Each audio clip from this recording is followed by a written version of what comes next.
Ah ouais, quand même, déjà 540 récaps, ça passe à une vitesse assez folle. Hey les geeks, c'est Mathéo et on se retrouve pour un tout nouveau récap ciné et série, votre dose presque quotidienne d'actualité à ne pas manquer. Et aujourd'hui on parlera entre autres de Salto, donc le service de SVOD français, mais aussi de Miss Marvel, de Marvel's Avengers, de James Bond avec une news plutôt cool et bien plus. Mais comme d'hab, ne perdons pas plus de temps, petit pouce vers le haut, pensez aussi à vous abonner et actualisons.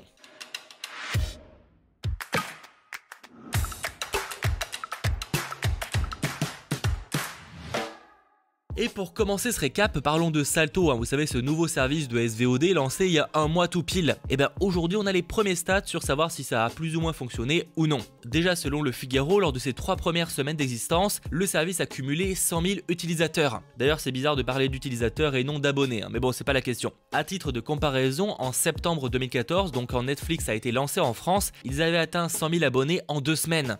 Donc certes c'est moins bien, mais après bon c'est difficilement comparable, Netflix avait déjà une grosse popularité déjà à l'époque. En revanche 100 000 ça reste quand même pas mal, mais ce qui va être très intéressant c'est de revoir ça dans un mois. Comme Salto propose un mois d'essai offert à tout le monde, et bien jusqu'à aujourd'hui personne n'avait encore payé. Donc la question c'est est-ce que les gens vont renouveler et commencer à payer un abonnement?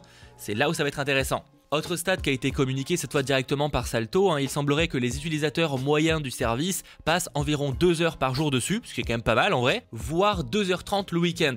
Et qu'un foyer moyen s'y connecte 10 fois par semaine, là aussi c'est quand même pas mal. Et visiblement plus d'un tiers des abonnés consomment tout ce qui est programme live et donc chaîne de télé en direct. Et dernier stat plus ou moins intéressant, un quart des utilisateurs ont plus de 50 ans. Bref, un démarrage pas si mal, même s'il faudra du coup voir comment ça va évoluer et si les gens vont sortir le portefeuille. Allez, changeons de sujet, parlons d'une plateforme de streaming bien plus populaire, même si évidemment c'est très difficile de comparer, ils sont pas au même niveau. On va parler de Disney+, et notamment de la série Miss Marvel, puisque le tournage vient de commencer, donc ça déjà de base c'est très cool, mais en plus on a des images du tournage qui ont fuité. Alors même si sur le papier on pourrait dire il n'y a rien d'intéressant, et pourtant on peut y découvrir le personnage de Kamala Khan sur un vélo. Mais ce qui est très intéressant c'est que sur le casque elle a un logo Captain Marvel. Et on peut aussi noter que sur sa veste elle a le même logo que celle sur la veste de Captain Marvel. Ce qui veut plus ou moins dire que comme dans les comics, le personnage sera une grande fan de l'héroïne Captain Marvel. Et d'ailleurs c'est même plus de la supposition parce que c'est confirmé par les autres images qui ont été publiées ensuite, où l'on voit carrément Kamala Khan en cosplay de Captain Marvel. Alors oui, comme beaucoup je pense qu'au début je me suis dit attends c'est quoi ce costume dégueulasse,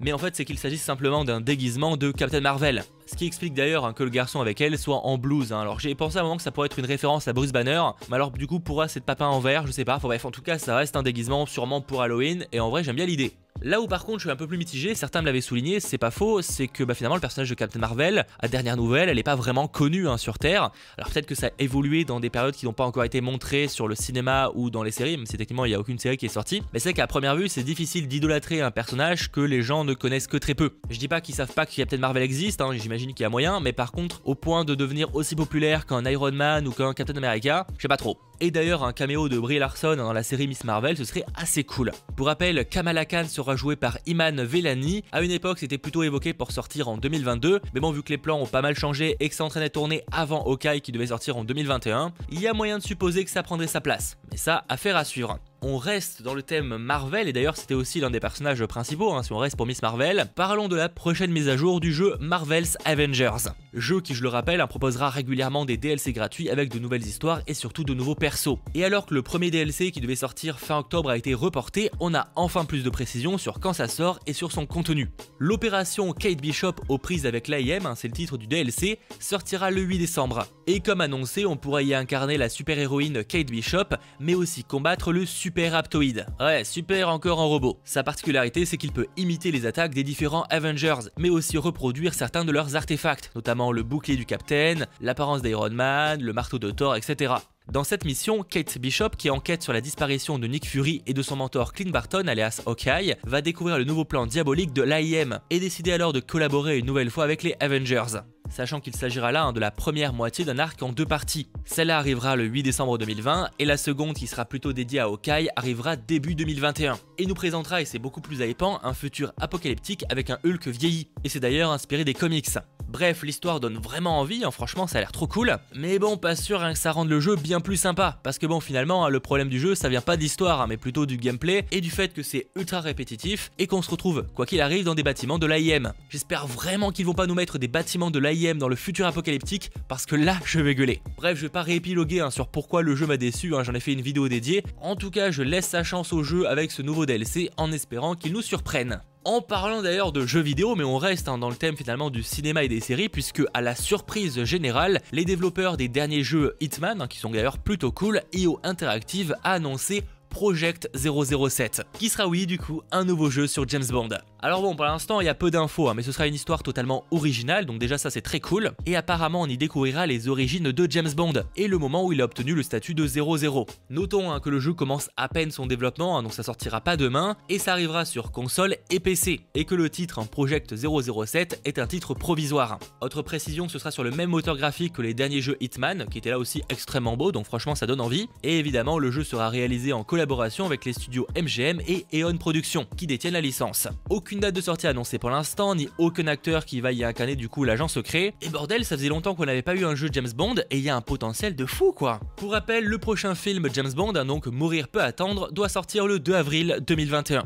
Bon, sinon pour enchaîner un beaucoup plus en vrac, hein, sans vraiment aucune transition, niveau news, je peux vous dire qu'un hybride live action CGI est en préparation pour La Panthère Rose, alors pourquoi pas, c'est en préparation chez MGM, et on apprend que Jeff Fowler va le réaliser. On lui doit récemment le film Sonic hein, qui a été un carton, et à dernière nouvelle, il devait aussi se charger de réaliser Sonic 2, annoncé en 2022. Du coup, je sais pas quel film il va commencer à faire en premier, mais apparemment oui, un film live action CGI est en préparation pour La Panthère Rose. Et autre info plutôt cool, le film Tetris, car oui, un film Tetris qui est en préparation, vient d'être racheté par Apple et devrait logiquement, même si c'est pas certain, sortir sur Apple TV+.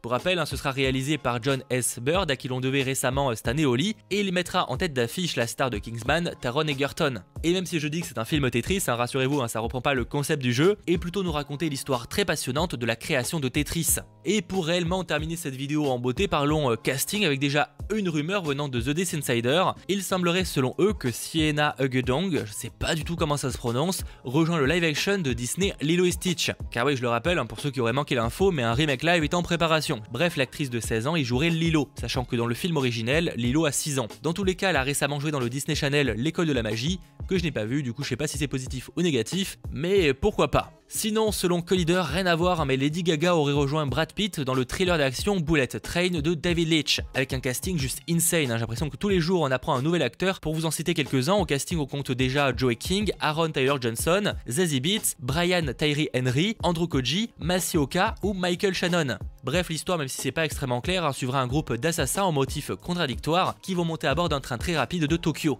Côté série, sinon je peux vous dire que Tati Gabrielle, vue notamment dans les nouvelles aventures de Sabrina sur Netflix, a rejoint le casting de la saison 3 de You, dont le tournage d'ailleurs est en cours en ce moment même. Elle va jouer Marianne, une bibliothécaire intelligente et sans floriture qui vit dans le quartier de Joe et Love et qui ne laisse pas grand chose passer. Même si pour l'instant la saison 3 de You n'a pas de date de sortie, on l'espère arriver en 2021. Et la dernière info du jour concerne Apple TV+, puisque je peux vous dire que la saison 2 de For All Mankind arrivera dès le vendredi 19 février 2021. Sachant qu'il y aura un total de 10 épisodes pour cette saison 2 avec un rythme de sortie hebdomadaire. Voilà, c'est la fin de ce récap ciné et série, j'espère comme d'habitude qu'il vous aura plu et si c'est le cas, pensez à lâcher le petit pouce vers le haut et à vous abonner. Et j'en profite énormément pour remercier les différents sponsors de la chaîne, notamment le nouveau super geek Amoro Traoré. Merci à toi. Sachant les sponsors que vous aurez accès très prochainement à une vidéo en avant-première qui ne débarquera que début décembre. On se retrouve donc très vite pour de nouvelles vidéos. C'était votre geek Mathéo, ciao tout le monde.